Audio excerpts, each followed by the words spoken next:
Okay, this is just a quick video to show the power feed unit on the closing mill. I have a couple people interested in buying it, and I haven't decided yet if I'm going to sell it, but I did want to document it. So this is the power cross feed. I forget the part number. I think it's 86 something. But you can see how it works, and I've got it plugged in here also. But as you can see, it's in fantastic condition. Everything is here. The housing is a little dirty, but not very bad at all. You can see, you can clearly read the label still. A couple screws are oxidized a little bit, but just surface stuff. There's a little bit of oxidation here on the mounting part of the frame, but it doesn't look too bad. It looks like the paint's still underneath, perhaps, in there. You can see the label is very clear. When you look down into it, you can see the operation of it. There's a drive gear here that looks like it's got some sort of gear reduction or a worm gear set up to relative to the motor here. The clutch lever, which allows you to engage or disengage the motor. I'm doing this one-handed, but let me see if I can hold this with my knees here a little bit, and you can kind of see how that functions. The whole unit is on kind of a, you can see this bracket here that bolts to the end of the X table. It moves relative to the rest of the machine, and if you peek down here, you can kind of see how it works there. So basically, when this is bolted, the other part that I'm holding moves, and that allows the gear to engage or disengage just enough on the cross feed table, or on the end of the lead screw, I guess. Okay, and then this is the fixture that goes on the end of the lead screw for the X-axis. And you can see it's got a Woodruff key slot cut in it. So this basically takes the place of the ball crank. And you can see there's a gear here. And of course the gear is in perfect shape.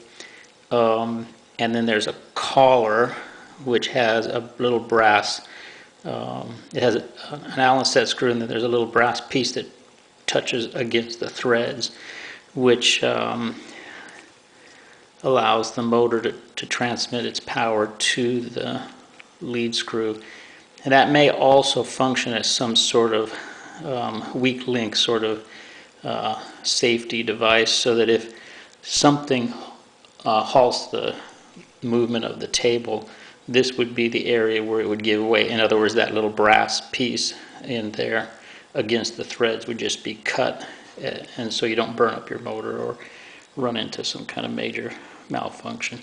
Anyway, so as you can see, this would, I can't really do it too well, but that goes down into here, and then it engages with the drive gear, and it looks like it's got a reduction on it of probably, I want to say, about 3 or 4 times, so you should get some pretty good torque on that.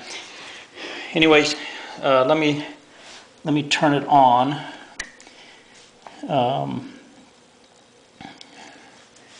Here. Oh, okay, I've got the speed. Okay, so it looks like it's off, I think. Let me turn the speed up. Oh no, wait a second. On, off. Oh, okay, yeah. Oh, okay, that's a 3-position switch. Okay, so it's a 3-position switch, and they're indicating the middle is off, and then the feed is to the right or left. So here's the feed rate. Let me let you listen to it in forward speed. So you can get pretty fine control over it. You can see how slow that's moving, and then you turn it all the way off. I'm turning this all the way down, and that stops, and then you can get, I'm turning it up just a little bit, and you can see it's just, I don't know if you can see it's just creeping along ever so slowly. And of course there's a reduction in the gears, so this little gear can move much faster relative to that big gear. So, okay, and then at full speed, I'm turning up the cross feed. Here's at about half the feed rate. You can see it's going along. There's a little bit of a pulsing here, but that may be because there's no load on it. Okay, and then at full power, or turning it all the way up, you can see that little guy goes pretty fast. Cranking right along there. Okay, and then turn it down.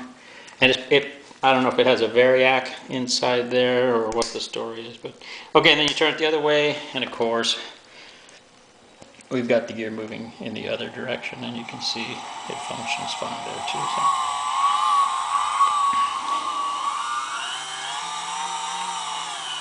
So that's pretty nice. Keep you from cranking your arm off all day. It's got a little fuse here. Looks like there's no break in the. Everything's good. There's no cracking in the Bakelite or whatever is in there. The internals, everything looks good. Looks like here's the screw that holds the unit together. So yeah, it's everything's good. The wiring, the electrical wiring is in great shape. So let me turn it off. Just make sure. Yeah, that. I just want to check, make sure that is on the. Yeah, there's no play in there or anything, so that thing's nice and sturdy. There's no problems with the gear being pressed onto the shaft. So when I got it, it wasn't, the crossfeed wasn't working. I mean, it was running, but it wasn't actually moving the lathe. However, I mean the bed of the milling machine. However, when I disassembled everything, I discovered that this collar was loose, which you can see if this collar is loose, it basically will just let this gear, freewheel on here, because I think what you've got is a situation where you have to thread this down to pinch the gear, and then you use this set screw to lock this in place.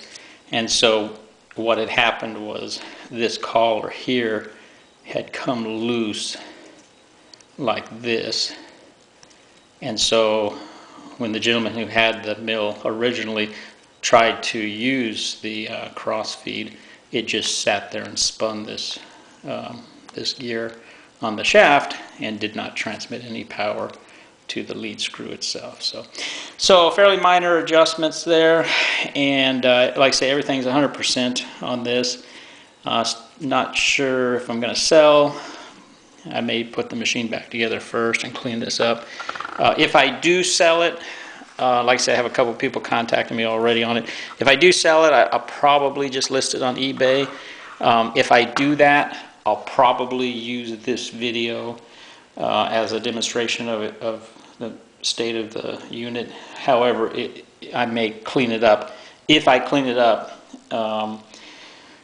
then I will put photos that show the current state. So anyways, I'll throw this video up on YouTube as a reference for anyone who has an interest in these. And also there's if you search on the internet, I think it's this manual is available on the internet too. So okay, hope you've enjoyed the video. Thanks very much.